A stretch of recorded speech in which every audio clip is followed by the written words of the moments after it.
প্রতিদিন ভুক্তভোগীর সংখ্যা বাড়ছে, কিন্তু পশ্চিমবঙ্গের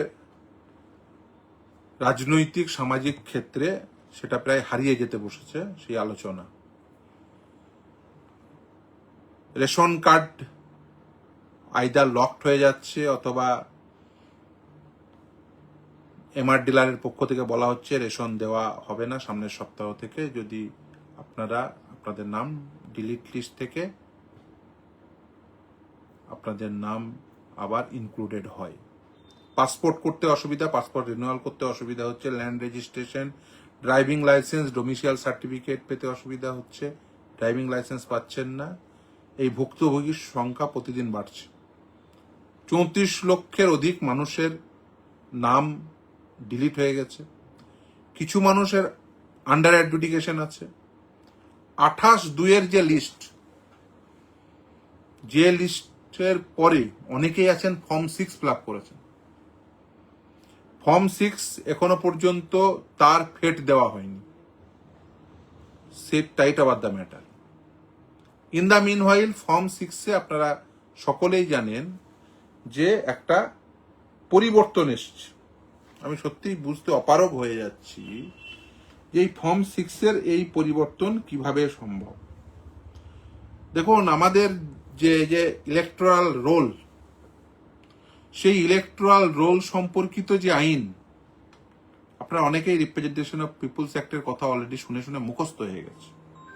কিন্তু তার থেকেও বড় কথা হচ্ছে যে রেজিস্ট্রেশন অফ ইলেকটোরালস রুল 1960, সেই রুল অনুযায়ী এই যে ফর্ম 6, ফর্ম 7-এর কথা শোনেন, সেই ফর্ম 6 এবং ফর্ম 7 প্রতিটি ফর্মই সেই রুলে নির্দিষ্টভাবে বর্ণিত আছে। একটা নোটিফিকেশনের মাধ্যমে সেটা কিভাবে সম্ভব তারাই বলতে পারবেন যারা করেছেন। দেখবেন ফর্ম 6-এর মাথায় লেখা থাকে সি রুল 13(1) and 26। সেখানে নির্দিষ্টভাবে ফরম্যাট থাকে। সেই ফরম্যাটে to the electoral registration officer ... Assembly Parliamentary Constituency, sir, I request that my name be included in the electoral roll for the above constituency, particular in support of my claim for inclusion in the electoral roll are given below. Applicant details, name, surname, age as on 1st January সেই respective ইয়ারে। এরকম করে ফরম্যাটটা আছে। এখানে কিন্তু তার বাবা মার নাম ডিলিট হয়ে গেছে কি হয়নি এরকম কোনো প্রভিশন মূল ফর্মে নেই। এখন বেশিরভাগ ফর্মই ফর্ম 6-এর ফেট দেওয়া হচ্ছে। ইভেন নতুন যে যারা 18 বছর পূর্ণ হচ্ছেন তাদের বাবা মার নাম যদি ডিলিট হয়ে যায় নামের ভুলবশত কারণে, 6 জনের অধিক সন্তান থাকার কারণে, তাহলে যিনি 18 বছরে পা দিলেন তার নাম ইনক্লুড হবে না কেন? নাম ডিলিট হয়েছে কিসের জন্য এবারে? তার কারণ এবারে সুপ্রিম কোর্ট খুব নির্দিষ্টভাবে দুবার 142 এক্সারসাইজ করেছেন। একবার হচ্ছে জুডিশিয়াল অফিসার অ্যাপয়েন্ট করেছেন 700, তার মধ্যে 500 এই রাজ্যে, 200 বাইরের রাজ্যে। আর ইলেকশন কমিশন এনুমারেশন ফর্মে 2002 সালের লিস্টের সঙ্গে সেটা লিঙ্ক করেছেন। 2002 সালের যে লিস্ট সেটা বাংলায় লেখা একটা লিস্ট, প্রত্যেকের নাম দেখবেন বাংলায় লেখা আছে, সেটার সাথে ট্যালি করেছেন যারা করেছেন বেশিরভাগ ক্ষেত্রে। কারণ বাইরের রাজ্যের যা জুডিশিয়াল অফিসাররা এসে কতটা বুঝেছেন তারাই বলতে পারবেন। আমি জানি না 200 জুডিশিয়াল অফিসারই বাংলা সম্পর্কে কতটা ওয়াকিবহাল। তারপরে তাদের নাম ডিলিট হয়েছে। যে বিয়োজিত তালিকা, সেই বিয়োজিত তালিকায় কোথাও কোনো রিজন অ্যাসাইন করা হয়নি।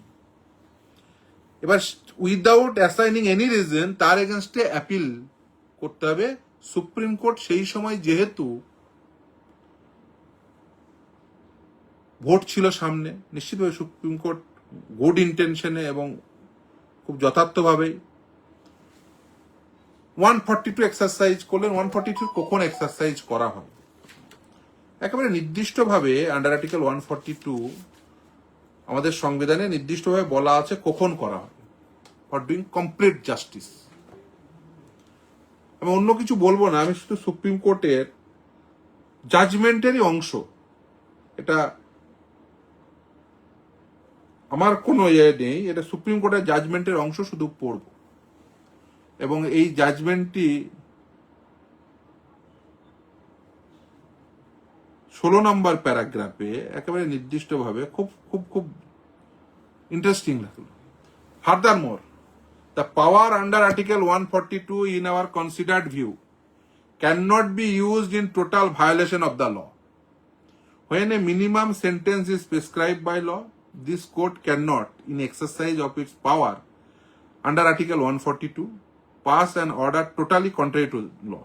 If such power could be used in a food adulteration case to impose a sentence lower than a minimum prescribed, then even in a case of murder and rape, this court applying the same principles could impose a sentence less than the minimum. This, in our opinion, is not the purpose of Article 142. We have no doubt in our mind that power under Article 142 cannot be exercised in such a manner that they make a mockery of the law itself. 142 নিশ্চিতভাবে এমনভাবে exercise করা হবে না যেটা সেটা mockery of law. আমাদের সংবিধানে নিশ্চিতভাবেই এই প্রভিশনটি উল্লেখ আছে ফর ডুইং কমপ্লিট জাস্টিস। এটি নির্দিষ্ট সময় দাঁড়িয়ে পরিস্থিতির বাধ্যবাধকতায় তৈরি পরিস্থিতি ফার্দার যে কমপ্লিকেশন সেটা বাড়াচ্ছে। চিকিৎসা জগতে যেমন মানুষের এই স্বাভাবিকভাবে জ্বর, কাশি, সর্দি এসব হয়, এবার জ্বর, কাশি, সর্দি, কেউ পা ভেঙে গেছে, পা ভাঙার চিকিৎসা করতে গিয়ে হয়তো ডান পা ভেঙে গেছে, ডাক্তার বাঁ পায়ে হয়তো সেলাই করেছেন, বাঁ পায়ে চিকিৎসা করেছেন, তারপরে বাঁ পাটা আবার ক্ষতিগ্রস্ত হয়েছে। তো এই ডাক্তার ক্রিয়েটেড প্রবলেমকে বলা হয় আয়াট্রাজেনিক প্রবলেম। এখন আমি জানি না, এর বেশি কিছু আর বলবো না, কিন্তু এটা ঠিক আমাদের সংবিধানে আমাদের দেশে যে ক্ষমতার বিন্যাস দিয়েছে তাতে এক্সিকিউটিভকে একটা নির্দিষ্ট কাজ দিয়েছে, লেজিসলেটরদের একটা নির্দিষ্ট কাজ দিয়েছে, এবং জুডিশিয়ারির একটা নির্দিষ্ট কাজ আছে। এক্সিকিউটিভের কাজ নিশ্চিতভাবেই এক্সিকিউশন, প্রশাসন পরিচালনা, আর লেজিসলেটরদের কাজ অর্থাৎ আইনসভার সদস্যদের কাজ আইন তৈরি করা।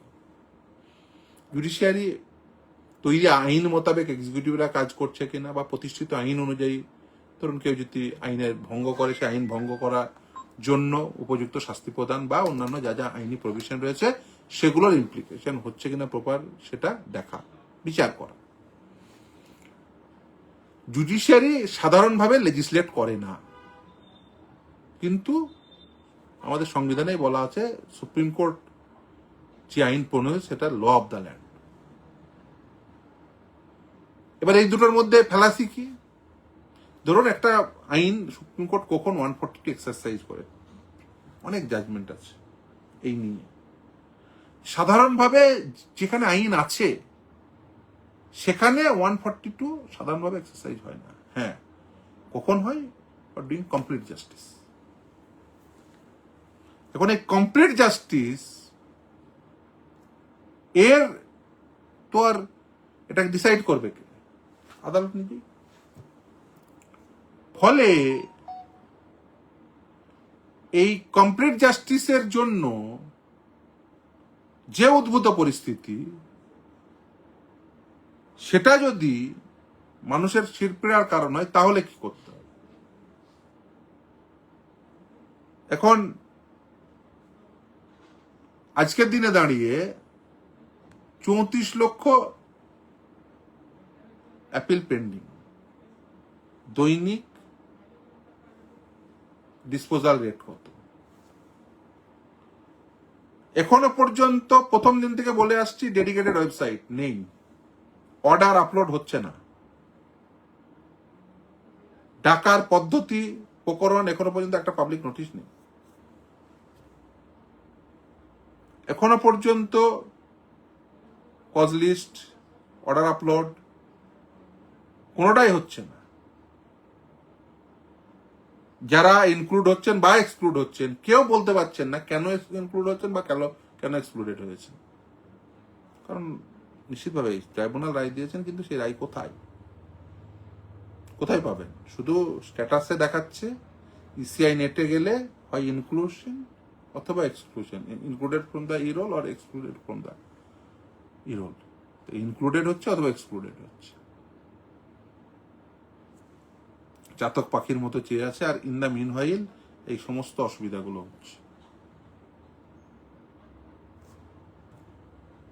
কিছু মামলা যেগুলো ভোটের আগে যারা ভোটে দাঁড়াবেন তাদের জন্য, কিছু মামলা সেগুলো আর্জেন্সি, তারা ক্যান্ডিডেট ছিল, মোহতাব শেখ, কেজাবুদ্দিন সহ কয়েকজনের, তাদের হয়েছে। আবার কিছু আর্জেন্সি আছে আদালতও, সেগুলোর ভিত্তিতে আদালত বলছে এক্সপিডিশিয়াস হিয়ারিং করো, তারপরে সেই অর্ডার কিছু জনের আবার তার ভিত্তিতে নেওয়া সম্ভব হয়েছে, কিছু জনের এখনো স্টিল পেন্ডিং আছে। কেউ যাবেন বিদেশ, আজকে একজন এসেছিলেন ডাব্লিউবিসিএস অফিসার, ডাব্লিউবিসিএস পেয়েছেন, মামলা pending, still pending. Doctor pending. এরকম আমি শুধু এদের প্রবলেম বলছি না, আমি বলছি যে মানুষটি রেশনের উপর 2 কিলো চাল 3 কিলো গমের উপর নির্ভরশীল, সে কোথায় খুঁজে বেড়াবেন, সে কোথায় দৌড়ে বেড়াবেন? ট্রাইব্যুনাল কলকাতায়, জোকাতে, মুর্শিদাবাদের মানুষ, মালদার মানুষ, জলপাইগুড়ি মানুষ, নদিয়ার মানুষ, ট্রাইব্যুনালে গেলে ট্রাইব্যুনালের অ্যাক্সেস নেই। কি 4 মামলা উপযুক্ত, সে সাংঘাতিক নিরাপত্তা, সেখানে গিয়ে 4 মামলা ধরবে, তিনি উপযুক্ত প্রমাণ দিয়ে তিনি যাবেন বা তার আইনি। এই করে চললে আগামীতে কত বছর লাগবে কেউ জানে না। আইনে কি প্রভিশন ছিল? আইনে প্রভিশন অত্যন্ত ক্লিয়ার, এটা একেবারে এক্সিকিউটিভ ওয়ার্ক, জুডিশিয়াল ওয়ার্ক না এটা। হ্যাঁ, নিশ্চিতভাবে এক্সিকিউটিভ ওয়ার্কের যে ধাপগুলো সেগুলো পূর্ণ হয়ে গেলে জুডিশিয়াল রিভিউর জন্য, কারণ ভারতবর্ষে জুডিশিয়াল রিভিউ ভারতবর্ষের সংবিধানে একটা বেসিক স্ট্রাকচার।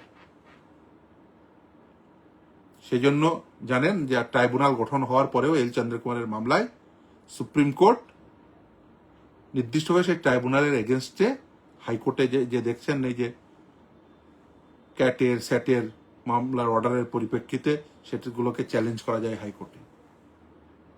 আপনি যদি দেখেন সংবিধান সংশোধনে এই ট্রাইব্যুনালগুলো তৈরি করা হয়েছিল, এবং এই ট্রাইব্যুনাল প্রাথমিকভাবে এই ট্রাইব্যুনাল তৈরির পারপাস কি ছিল? পারপাস ছিল যে সাংবিধানিক আদালতে মামলার সংখ্যা বাড়ছে, অ্যাডজুডিকেশন দেরি হচ্ছে। আপনারা জানেন part 14A tribunal article 323A এবং 323B ট্রাইব্যুনাল তৈরি হয়েছে, অর্থাৎ সংবিধান সংশোধন এনে ট্রাইব্যুনাল তৈরি হয়েছে। কিন্তু এল চন্দ্রকুমারের মামলায় সুপ্রিম কোর্ট বলল যে ট্রাইব্যুনালের এগেনস্টে অ্যাপিল লাই করবে ডিভিশন বেঞ্চ। ট্রাইব্যুনালগুলোর অবস্থাও কি আমাদের রাজ্যে? স্যাট, কোনো না জুডিশিয়াল মেম্বার রয়েছে না অ্যাডমিনিস্ট্রেটিভ মেম্বার রয়েছে, ট্রাইব্যুনাল বন্ধ। সেই জন্য আমাদের রাজ্যে, আমাদের এই হাইকোর্টেই সিঙ্গেল বেঞ্চ নির্দেশ দিলেন যে হ্যাঁ, সিঙ্গেল বেঞ্চেই ট্রাইব্যুনালের মামলা লাই করবে, যেহেতু স্যাট বন্ধ। কারণ না হলে যে তিনটে ধাপ, প্রথমে ট্রাইব্যুনাল, তারপরে ডিভিশন বেঞ্চ, তারপরে সুপ্রিম কোর্টে, তিনটে ফোরাম, যদি ট্রাইব্যুনালই না থাকে তাহলে আমি যদি ডিরেক্ট ডিভিশন বেঞ্চে আসতে হয় তাহলে একটা ফোরাম তো আমি লস করে ফেলছি, অর্থাৎ প্রপার অ্যাডজুডিকেশন হচ্ছে না। এই কলকাতা হাইকোর্ট বললেন না সিঙ্গেল বেঞ্চের রায় মামলা লাই করবে। আর যদি ট্রাইব্যুনালে পেন্ডিং থাকে, কলকাতা হাইকোর্টের আবার সিঙ্গেল বেঞ্চ একটা রায় দিলেন, যদি ট্রাইব্যুনালে পেন্ডিং থাকে তাহলে পেন্ডিং কেসগুলোর জন্য ডিভিশন বেঞ্চ, নতুন মামলার জন্য সিঙ্গেল বেঞ্চ, পেন্ডিং মামলার জন্য, কারণ পেন্ডিং যেহেতু পেন্ডেন্সি যেহেতু আছে সেই জন্য ডিভিশন বেঞ্চ। যাই হোক, সেটা অন্য বিষয়। তো সংবিধান সংশোধন এনে যে ট্রাইব্যুনাল তৈরি, যেখানে এক্সিকিউটিভের পাওয়ার দেওয়া আছে, এম্পাওয়ার করা আছে, সাবস্টিটিউশনের ফলে প্রলংনেস বাড়ছে, ধোঁয়াশা তৈরি হচ্ছে।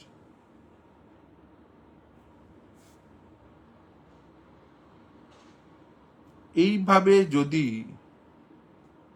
মানুষজনগুলো, কারণ এটা সম্ভব না এত দীর্ঘদিন ধরে, কারণ জুডিশিয়াল মাইন্ডসেট, জুডিশিয়াল ওয়ার্ক সেটা অন্য ধরনের। সেখানে প্রপার সমস্ত ডকুমেন্ট দেখে তারপরে প্রপার অর্ডার পাস করে, এই যে ট্রাইব্যুনাল সেগুলো কিন্তু অর্ডার পাস করছে, কিন্তু অর্ডারটা আপলোড হচ্ছে না, বিচারপতিরা কিন্তু অর্ডার পাস করছে, কিন্তু এটার যে প্রসিডিউরাল কাজ সেটা, অর্থাৎ বিশেষ করে এই যে অ্যাডমিনিস্ট্রেটিভ কাজটা, সেই অর্ডারটা সার্টিফাইড কপি তুলতে পারবেন, কেন পারবেন না? ট্রাইব্যুনাল যদি সেই অর্ডারটা কেউ এগ্রিভড হন, কেন সেটা অবশ্যই চ্যালেঞ্জ করতে পারেন, কিন্তু সে পাবেন কোথায় অর্ডারটা? ফলে এখানেই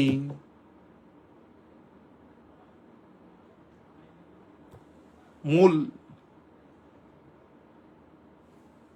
গল্পটা রয়ে গেছে। মানুষজন যারা এতদিন পর্যন্ত, কারণ দেখেছিলেন যে উদ্দেশ্যে সুপ্রিম কোর্ট এই ট্রাইব্যুনালগুলো তৈরি করেছিল সেটা হচ্ছে ভোটের আগেই, সেই জন্য ইভেন ওই যে লিস্ট ফ্রিজিং ডেট, সেই ফ্রিজিং ডেট কিন্তু এক্সটেন্ড করেছে, যাতে ট্রাইব্যুনালের মাধ্যম দিয়ে সকলের নাম মানে অ্যাডজুডিকেশন সম্ভব হয়, সকলের না হলে অন্ততপক্ষে একটা ভালো চাঙ্কের। এবং দেখেছিলেন যে এই সুযোগও দিয়েছিল যদি ট্রাইব্যুনাল নাম ইনক্লুড করে তাদের জন্য সাপ্লিমেন্টারি লিস্ট তৈরি করে, এবং সেটা খুব স্বল্প সংখ্যক, কয়েকজন হাতে গোনা। এবং এখনো পর্যন্ত প্রতিদিন কত অ্যাডজুডিকেশন হচ্ছে, কারণ আপনি কলকাতা হাইকোর্টের ওয়েবসাইটে চলে যান, পেন্ডিং মামলা, কি মামলা ধরলো, কি অর্ডার হলো, কেস স্ট্যাটাস থেকে শুরু করে সবটাই পেয়ে যাবেন। অথচ ট্রাইব্যুনালের ক্ষেত্রে সেটা হচ্ছে না, মানুষের মধ্যে ধোঁয়াশা বাড়ছে, কবে তার ম্যাটার ধরবে। অন্ততপক্ষে একটা পাবলিক নোটিশ, যেখানে সে জানতে পারবে, বুঝতে পারবে যে অন্ততপক্ষে আমার এত বছর পরে আমারটা ধরার সম্ভাবনা আছে, বা এই ডেটে ধরবে। নাহলে যেটা অসুবিধা হচ্ছে, সামনে লোকসভা ভোট 2029, তার থেকেও বেশি গুরুত্বপূর্ণ যে মানুষ রেশন পাচ্ছেন না, যে মানুষ পাসপোর্ট পাচ্ছেন না, যে মানুষ ল্যান্ড রেজিস্ট্রেশন করতে পারছে না, যে মানুষ ড্রাইভিং লাইসেন্স পাচ্ছে না, যে মানুষ ডোমিসাইল সার্টিফিকেট পাচ্ছে না, তারা যাবেন কোথায়? তারা পাগলের মতো ছুটে বেড়াচ্ছে এখান থেকে সেখানে। গতকাল 13 তারিখ অধীর চৌধুরী মহাশয় তিনি এক সমাবেশে ডাক দিয়েছিলেন, প্রচুর মানুষ এসেছেন, তিনি নিজে ফোন করেছিলেন, জানালেন, এবং প্রচুর মানুষ দেখলাম।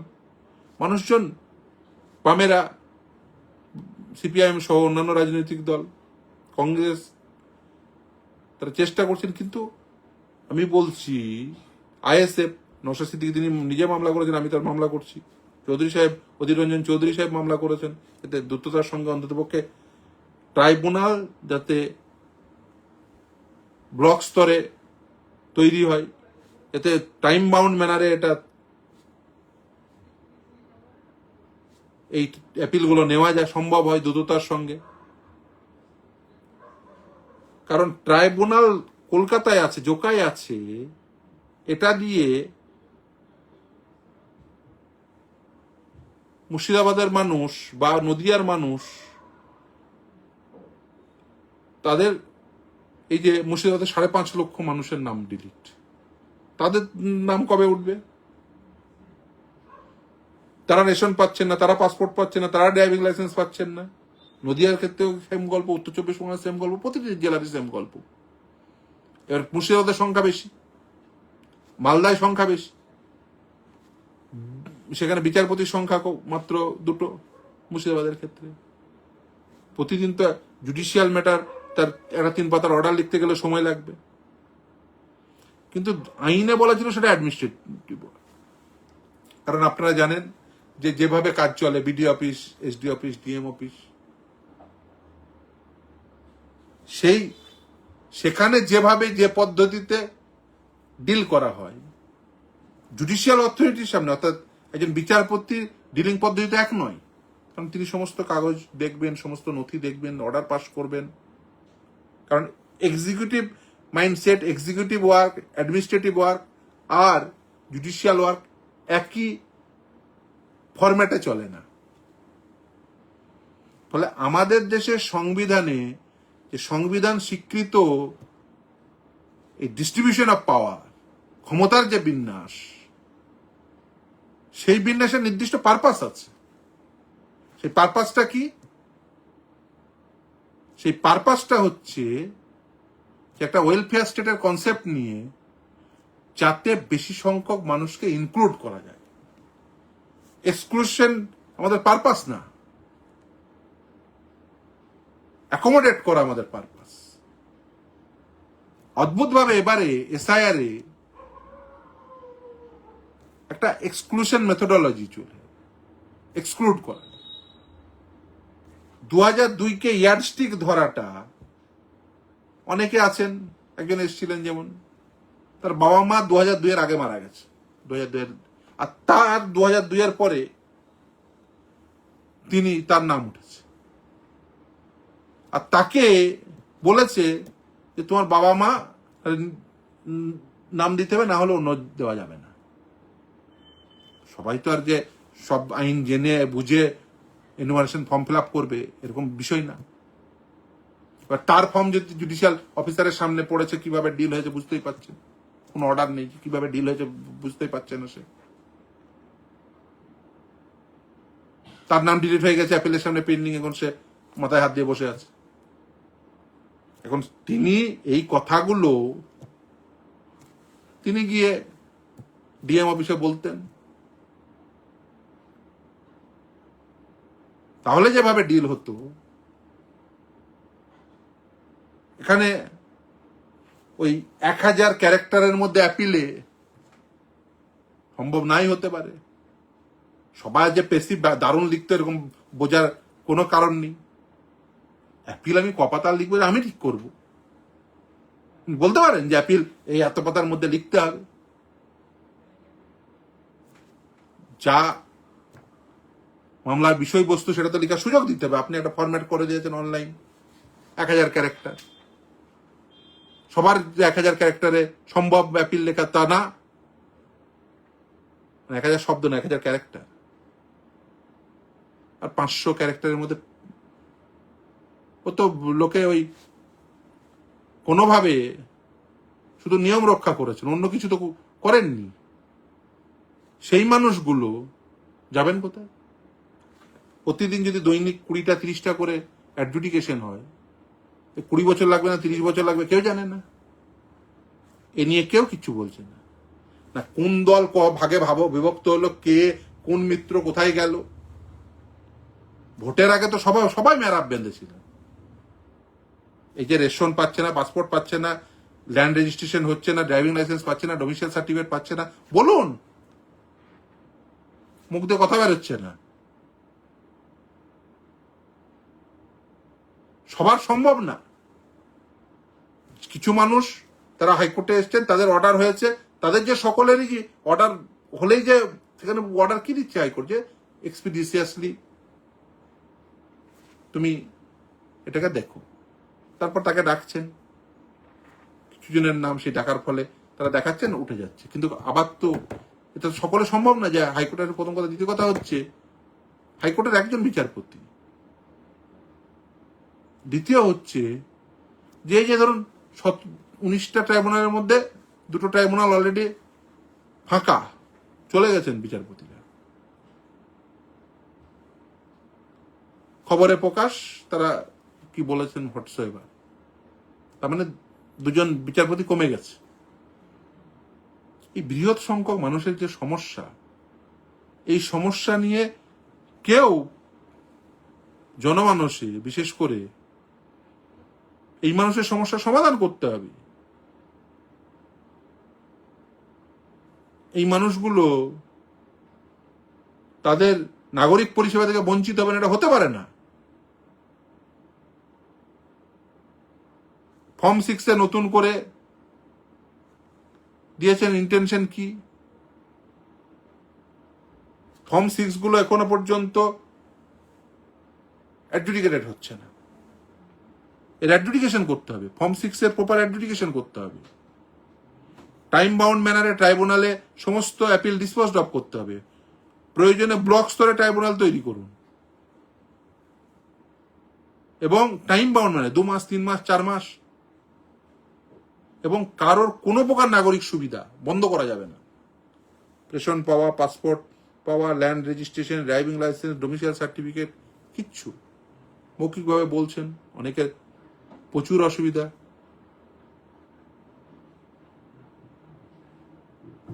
তারা গ্রামের একেবারে হতদরিদ্র মানুষ, রেশন পাচ্ছেন না। রেশন কারা নেই? এই মানুষগুলোকে সকলে মিলে উদ্ধার করতেই হবে। প্রতিদিন এই মানুষগুলো সমস্যা বাড়ছে, প্রতিদিন। কবে কোন জুলাই হবে, কি হবে, কে কোথায় মঞ্চ বাঁধবে, কে কত বড় মাইক বাঁধবে, মাইক বেঁধে ঝগড়া করবেন, মানুষগুলোর কি হবে? রাজনীতি বলেন আর যাই বলেন, সে তো মানুষের ভালোর জন্য। এই মানুষগুলোর কি হবে? এই মানুষগুলোর কথা সবাই ভুলে গেলেন। ভোটের আগে ভোট পাওয়ার জন্য সবাই বলছিলেন, ভোটের পরে এই মানুষগুলোর কথা জাস্ট ভুলে যাবেন। এই মানুষগুলো, তারা আমার দেশের নাগরিক। বাড়ির 4 জন মেম্বারের নাম উঠেছে, 2 জন মেম্বারের নাম ওঠেনি। বাবার উঠেছে, মায়ের ওঠেনি, আবার ছেলে মেয়েদের উঠে গেছে। বাবার উঠেছে, মায়ের উঠেছে, 2 ছেলের উঠেছে, 1 মেয়ের ওঠেনি। অদ্ভুত। Supreme Court time and again বলেছে নামের বানান ভুলের জন্য কখনো কারোর নাম বাদ যেতে পারে না। এই রিসেন্ট আবার বলেছে, আপনারা জানেন, আসামের ফরেনার্স ট্রাইব্যুনালের সাপেক্ষে। ফলে সুপ্রিম কোর্ট যে রায় দিয়েছেন, কোন ডকুমেন্টে SH, EI, KH, কোন ডকুমেন্টে SK, কোন ডকুমেন্টে KU, MIR, কোন ডকুমেন্টে KR লেখা আছে, কোন ডকুমেন্টে CH, AN, DR চন্দ্র, কোন ডকুমেন্টে CH লেখা আছে, কোন ডকুমেন্টে মানে একার আকারের গন্ডগোল, তার জন্য কারোর নাম বাদ যেতে পারে। নাম বাদ দিলেন, তারপরে ইনক্লুড করুন। ফর্ম 6 গুলো প্রপারলি ডিল করুন। ফর্ম 6 পড়ে আছে, ফর্ম 6 গুলো দিয়ে দেখে তাদের নাম ইনক্লুড করে দিন। নিউ ভোটার যারা, তাদের নাম ইনক্লুড করুন। এবং ইলেকশন কমিশনকে এই কাজটি করতে হবে। ইলেকশন কমিশনকে প্রপার ইনফ্রাস্ট্রাকচার তৈরি করতে হবে, এবং কোনো মানুষের কোনো প্রকার নাগরিক পরিষেবা পেতে যাতে অসুবিধা না হয় সেটা প্রশাসনকে দেখতে হবে, সেটা সকলকে দেখতে হবে। আর বিশেষ করে রেশনের মতো এরকম, যেখানে বিশেষ করে সমাজের প্রান্তিক মানুষ যেখানে ইনভলভ, যাতে 2 কিলো চাল, 1 কিলো গম তার উপর নির্ভর করতে হয়, তাদের রেশন দিতে হবে। ধন্যবাদ। এবং কারণ এখন সবাই তো ভুলে যাচ্ছেন, এই মানুষগুলো ভোটের আগে ইম্পর্টেন্ট ছিল, ভোটের পরে যাতে সমানভাবে ইম্পর্টেন্ট থাকে সেটা দেখাও সকলের কর্তব্য।